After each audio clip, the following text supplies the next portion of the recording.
Vamos a compartir la poesía de la luna y el gato. En la media luna blanca se ha sentado un gatito.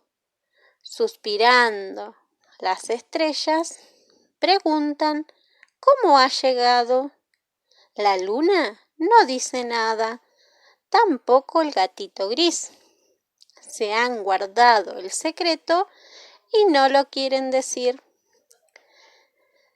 Pero parece que en la noche de media luna blanca, los sueños de gatos enamorados parecen verse realizados. En la luna se ha trepado un pequeño gato gris. Acurrucado se acuna, bosteza y se duerme feliz.